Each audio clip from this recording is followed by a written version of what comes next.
Hey guys, how we doing? So we're back on The Genius of Sword Art Online Abridged. Kirito and Asuna's Beautiful Dysfunction Part 2. This is cool. Like, my favourite part of Sword Art Online Abridged was Kirito and Asuna's relationship. It was so funny, and it was so much more believable, I suppose, than the actual anime itself. Again, I'm a fan of the original stuff. I will keep sticking up for it, but this did get some things done better than the original show did. So, let's get into this. The first part was really good. So, yeah, I don't see how this is going to be any different. The Genius of Sword Art Online Abridged. Kirito and Asuna's Beautiful Dysfunction.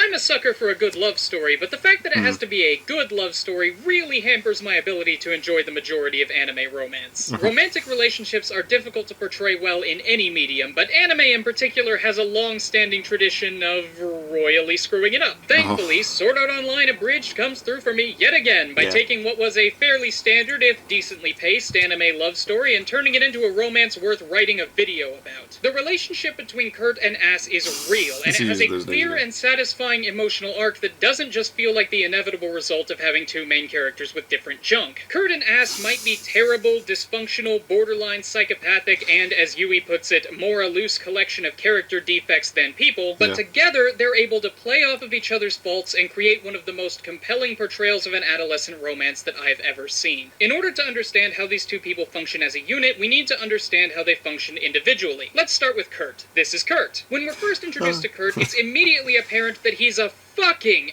asshole. Yeah, this guy is experiencing the world's first full-dive virtual MMO, and instead of questing, or leveling, or exploring, he spends the entire first day making fun of this guy for not being able to kill a pig with a rock. In addition to being a great joke, this is a very important character moment. Kurt isn't making fun of balls instead of enjoying the game. That is Kurt's way of enjoying the game. Even IRL, MMORPGs are commonly seen as a kind of escapist wish fulfillment, where people who aren't satisfied with their lives can go to experience the kind of life they've always wanted to have. So, too, with Kurt. Kurt isn't just an asshole. He's the asshole he's always aspired to be. We start seeing this immediately after his Pebble diatribe, when Balls responds to 8 hours of mockery by saying, "I have a feeling you get beat up a lot in real life," and Kurt shoots back, "Shut up! Here I have power!" In the 11th episode, Kurt admits that being trapped in SAO was a dream come true for him, since he was shoved around and treated like garbage in the real world. More than anyone else in the series that we know about, Kurt is taking advantage of the escapist potential of a full-dive MMO. But instead of using it to explore an exciting new world, he's using it to correct a power disparity that he feels is unjust. Additionally, Kurt honestly does believe that he's better than everyone else around him, and he's mostly right. During the final fight on floor 75, Kayaba sympathizes with Kurt, saying that they're both geniuses in a world that just can't keep up with them, and Kurt says that he's glad someone finally understands his pain. This sense of innate superiority, coupled with his natural skill at the game and the extra experience that comes from being a beta tester, makes it easy for Kurt to go mad with power and dismiss everybody else in the game as useless piss ants, as is clearly shown during his get good speech after the fight with Ilfang. But the catharsis that comes from exerting his power over others is shallow and doesn't satisfy him in any meaningful way. He may put on an arrogant tough guy persona, but that's mostly his way of dealing with the fact that he has no idea how to deal with the fact that he's now on the superior end of the social power disparity. What Kurt really wants is for people to legitimately like him, but since he's never been in this position before, he just shows off his skill feathers like some kind of strutting MMO peacock and hopes that everyone else bows to the king. Case in point, have a look at this scene from the first episode, assuming I don't get content ID'd again. You may be the most unbearable asshole I've ever met,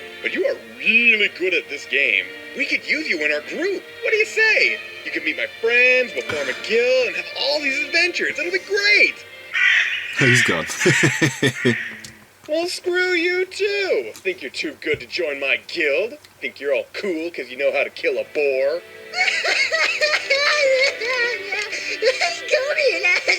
There are two parts to Balls' comment here. First is the unbearable asshole part, and second is the I don't mind you being an unbearable asshole because you're so good at this game part. If Kurt really were the self-righteous lion in a world of sheep that he claims to be, he would either jump at the chance to join a guild filled with weak players who would marvel at his giant sword cock, or he would think that Balls' offer was beneath him and mock him for it. But he doesn't do that. Instead, he runs off in tears because this person he spent the entire entire day making fun of called him an asshole. Yeah. Balls' assessment of his character causes him to run away crying, but he doesn't even seem to notice the second part of the statement, which is honestly a very high compliment to his gaming skill. Either that, or he runs off immediately following the unbearable asshole comment and doesn't even stick around for the second part, which says enough in its own right. This desire to be liked is also displayed at the beginning of the second episode.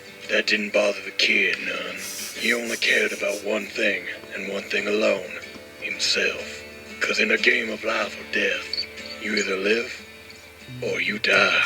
Oh, wow. What brilliant insight. It's so deep, it loops right back around to being stupid. The kid ranted at no one. It slowly dawned on just how alone he truly was. This scene is important because the game itself is the one mocking him for being a friendless loser. This shows that no matter how good Kurt gets at Sword Art Online, he's never going to be the person he wants to be until he learns how to get people to stop thinking he's an arrogant cock goblin. Since he doesn't know how to do that, he puts up this asshole front to make it look like he's choosing to be alone because nobody else is good enough for him, instead of just being ostracized by society for being an arrogant cock goblin. Enter ass. Yeah. Enter ass. What about you? Why haven't you joined the others? Oh, lots of reasons. Mostly because they're a bunch of mouth-breathing neckbeards who think LMAO is how French people laugh. That's so LMAO. Wow, you certainly speak from the heart. Funny, I thought I was speaking from my mouth, but sure's what I know about biology. No one else wanted you in their group, did they? Shut up, it was mutual. Ass is unique among the early cast of the series in that she immediately recognizes Kurt's facade. When Kurt runs away from Balls at the end of the first episode, Balls takes this as a personal attack, responding, "Well, screw you too, think you're too good to join my guild." And during Taco Bell's death scene, he buys into Kurt's persona completely and wishes he could be more like him. Ass is the only one who implicitly understands that Kurt's allegedly voluntary isolation is a response to society's view of him and not the other way around. And the reason she's able to do this is because she is also putting on a front to get people to like her. She's just better at it than Kurt. Ass is a full-fledged psychopath. Unlike Kurt, whose personage is mostly built around the idea of self-aggrandizement, Ass's is more about trying to pass as a moderately normal human being. Consider this exchange from the 5th episode. Okay, fine, God. Just want to prove I was right. There's no way that guy's really dead. There's something else going on here, and I'm gonna prove it.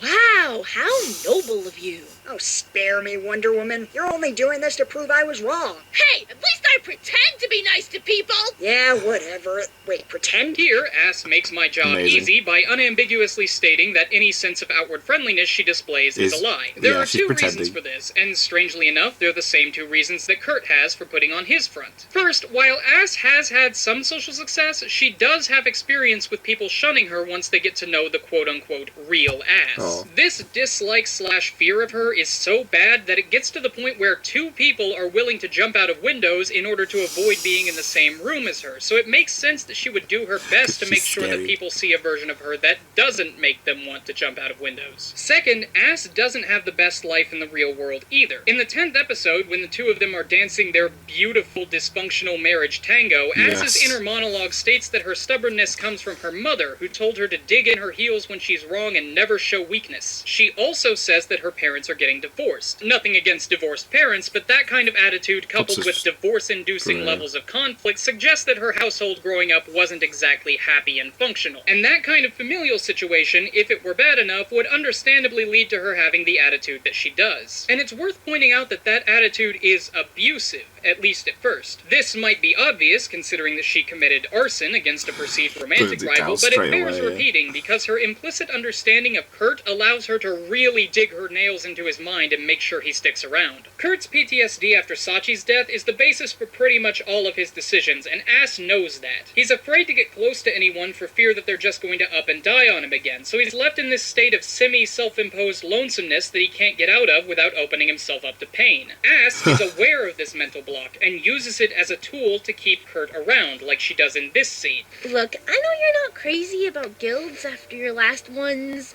unfortunate breakup, but don't worry, okay? You know, I'm sure as hell not gonna die on you like that dumb bitch Sally. Sachi. Shh. It doesn't matter. She's dead now. So cheer up, okay? I promise.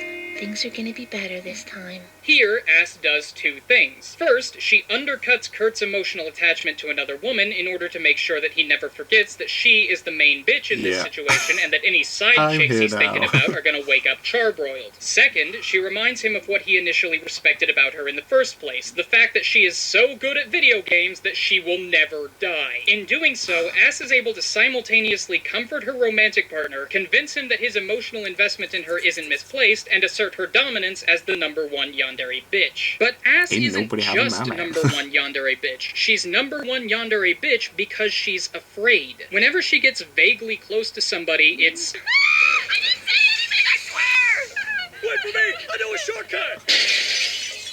Basically that. So now that she has somebody who's willing to stick around, she wants to do everything she can to make sure he sticks around. And the best part is that Kurt is receptive to it. His compounding insecurities lead him to believe that he's basically unlikable, and that having any kind of emotional investment in other people just isn't worth it. So naturally, he's willing to go along with somebody whose compounding insecurities cause her to be aggressively affectionate, especially since he doesn't have to worry about her getting her ass kicked by slaughternauts and murder golems. After all, what he initially respected about Ass was that she was able to hold her own in the first boss fight despite not knowing how to open the damn menu. He sees her as a naturally talented leet who might be able to actually keep up with him if given the chance. And their first kiss happens immediately after this brilliant line from Kurt that sums up everything he feels about her in 2 words. You bitch. I know this sounds sarcastic, but hear me out. Right before this scene, Kuradil says this exact line when Ass stabs him, and immediately follows it up with, "You know, people always think that being called a bitch is so negative, but frankly, I just think it shows how you're strong and confident and absolutely fucking terrifying, please don't kill me." Strong and confident and absolutely fucking terrifying, please don't kill me is exactly how Kurt feels about Ass. Yeah. God, I can't even maintain my composure. This is so good. It's so good. This is how you write, people. This is how you write. And then there's their actual romantic interactions. The way these two cluelessly fumble around each other with no idea what they're supposed to be doing is perfect because this is a teenage romance. Young adult characters in anime often exist in this kind of nebulous space where they're always as mature as they need to be, and I swore I wouldn't bring up SAO proper in this video, but it's a great point of comparison, so fuck the system. The romance between Kirito and Asuna is okay. It's not bad. There are some cute moments and some cringeworthy dialogue, and overall it's fine. But what really annoyed me was how mature the whole thing was. Yeah, these kids are 16 and are already happily and effectively married with a daughter who they are totally capable of raising. And you can say that teenagers are typically happier together, which is fair, but they don't act like teenagers in that respect either. No weird pet names, no constant contact, and I can't confirm this, but it doesn't seem like they're fucking 3 times a day on every surface of their cottage. It's just a perfectly normal relationship, and I can't speak for you all, but I know that I never had a perfectly normal relationship like this when I was 16, or 17, 18, 19, 20... 21. I've only seen 3 anime that portray teen romance well. Evangelion, Sound Euphonium, and SAO Abridged. And of those 3, SAO Abridged is the best one that I'm going to be talking about at length in this video. The way Kurt's sexuality is expressed is perfect, not just because he's a teenage boy, but also specifically for his character. Just like Kurt puts on the overconfident, too cool for school persona for society at large, he also presents himself as a worldly James Bond type around #the ladies. Specifically Ass when he starts talking about the #dubious implications of her having him over late at night. And when Ass reveals everything, Kurt's That's like...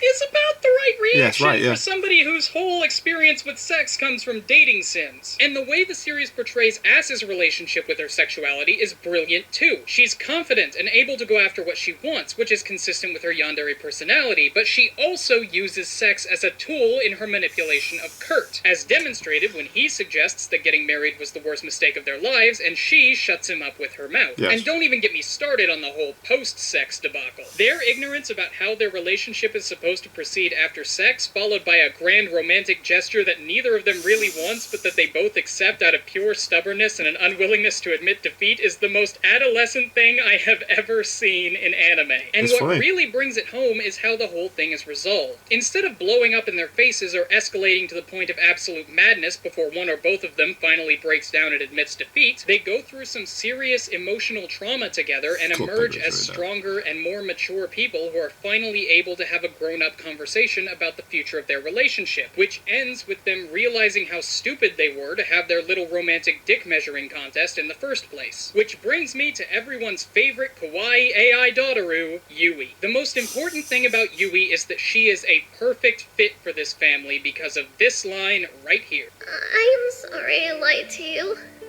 I inserted myself into your lives merely to satisfy my own curiosity. At least, at first. It was nice to be a part of your family. All through episode 10, both Kurt and Ass use Yui as a tool to try to get the other one to be the first to admit that Yeah. their marriage is a Like, sham. come on. But the reason You need this is to brilliant is because bed Yui first. is No, you using them as well. snap This you, is not how bed. Yui is able to have such a profound effect on them. Well, we see some of their parental instincts start to kick in just from being around her, i.e. Kurt being impressed with her verbal takedown of Yulier and Ass calling her an adorable little troglodyte. What really causes the two of them to change and mature is seeing themselves reflected in Yui. Just like them, Yui is a manipulator who is using them to achieve her own goals, namely learning about love. But the reason she has such a huge impact is because despite initially using Kurt and Ass to her own ends, Yui selflessly risks being deleted to save them from yeah. the dollar store blow-up skeleton man. Seeing someone as manipulative as they are risk death to save the people they're manipulating makes both of them realize what sociopathic idiots they've been. And Yeah, how Ass in stupid they are, particular yeah. falls over and wails in anguish at Yui's death, showing off some really impressive voice work from Bubble Monkey. Huh. Finally, let's talk about their last moments together. While the two of them are sitting up in heaven watching the world burn, just like they've always wanted, we get a few very satisfying and legitimately touching moments. First, they share their real names. For two people who have spent the entire series putting up walls and acting out Yeah, it was personas, quite the nice, fact that. that the series ends with the two of them being comfortable enough to share their real selves with each other is very poignant. Second is how their last conversation starts with Ass berating Kurt for crying, and continues with her making little jabs at him for thinking he can build a robot body for Yui. Their relationship dynamic is mostly built on playfully poking fun at each other, and to see her lightly mock him at such a serious moment while they're both crying and smiling is really beautiful It's because nice. it further displays the level of comfort they've achieved with each other. And the playful nature of the insults shows how far they've come from the much harsher and more biting mockery of their first few episodes together. And lastly, Ass's last words to Kurt demonstrate that she's fully managed to get past his barriers and is able to understand him implicitly without having to be told what he's feeling. Kurt seriously tells her that he loves her for the first time, and she pulls a Han Solo and Yes, says, I I know, know. meaning that for all the problems and conflicts they have, for all the posturing and emotional trauma, she is able to see the real him, and she likes what she sees. I do have more that I could say about SAO Abridged, but I think that 2 videos is enough for now. I am moving into a new apartment, so I'll save the next one for when I break something and need to pay my insurance deductible. For those of you who missed my sick rap at the end of my How to Play Magic video, which is around 190,000 of you, I recently launched a Patreon and switched it to a monthly subscription service. So go there and you can join these lovely people in getting cool rewards like access to an exclusive Discord server and a Cool. Minecraft server where you can play with me and you can hold my clips for me in my videos and all kinds of other stuff. And it's really cool and you should do it, and it helps me make my content gooder, oftener, and more consistently. So go Gooder, there and help me and oftener, get more stuff. And also for the 3,000 of you who commented on my last video, yes, I know that Han Solo is from Star Trek. It was a... Hang on, I'm getting a text. Holy shit. I gotta go. I'll be back in a minute. Pedro Okay. Senpai! Stop calling me that. No. Are the pairings up? Yeah, check the screen. What? Says I'm up against some guy named Anime Every Day. Oh, that'll be a fight to see. He hates making things boring. Don't know anything about him. What kind of stuff does he put out? He's got really slick editing skills. When he doesn't have to go back and redo it, I mean. Well, I'm in a good spot if it comes down to editing, but I'm worried about output. I mean, how am I What's supposed to going on? compete with someone who puts out anime every day? More like anime every month. if he's lucky. But still. Don't worry, I've spent the last 4 years of my life taking notes on all the big names. Digi, Arcata, Giguk. I know all their abilities, all their habits, all their weaknesses. Oh. And I I kept talked to all my Giguk. notes in one piece. Oh! Lewis has incredible taste in anime, so there'll be no point trying to outsmart him by pitting your knowledge of the classics up against his. Well, my Twitter followers are still giving me shit for giving Evangelion a 6 on Now, so I'll try to stick to newer stuff. Wow, his knowledge of anime history is off the charts. With such a broad pool of general context to is draw this? upon, you'll need to make sure to get in close and battle it out with specifics to take him down. Like when I spent over 45 seconds talking about the significance of a single panty shot in Watamote? Exactly. If you make a half-hour-long video of panty shot analysis, that'll be sure to do him in. I don't know. I think I need to research this guy a bit more. Does he have, like, a Twitter I could follow? Yeah, at anime_everyday. What about a Patreon? That'd be patreon.com/thepedanticromantic. Street address? Social security number? I don't... Shit, that's my alarm. Wait, where are you going? I have to get this video edited by Tuesday. What about the ice cream social? I'll be at the next one. But- And Lachlan. Hmm? Thanks. It was a good fight. I held out as long as I could, but at the end of the day, this was the only way things were going to turn out. I'll see you at the top. Yeah. I'll see you at the top. What? That kid. Okay, I'm back. Why do I suddenly feel the need to thank Aaron Burks for making art for me on ridiculously short notice? And to pimp his Twitter? Oh well, I'm sure it's nothing. That's So funny. that was the tournament organizers, and it turns out we're up against Anime Every Day. Lewis, you make great stuff, but I will be the #1 anime YouTuber. Watch your back. My God. And remember to like, comment, and subscribe. Until next time, this has been Explanation Point, signing out. Okay, that end bit really threw me. Like, what was going on? I was so confused. Like, we were talking about Sword Art Online Abridged, and then all of a sudden they're talking about being up against someone in a tournament.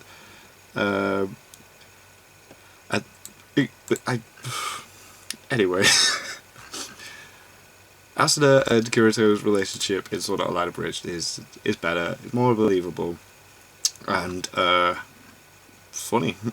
Really made me laugh, really made me smile in places, and yeah, it's awesome. So yeah, anyway, that's really confused me because now I was like, explain in the comments what that was about. Anyway, thank you very much for watching, guys.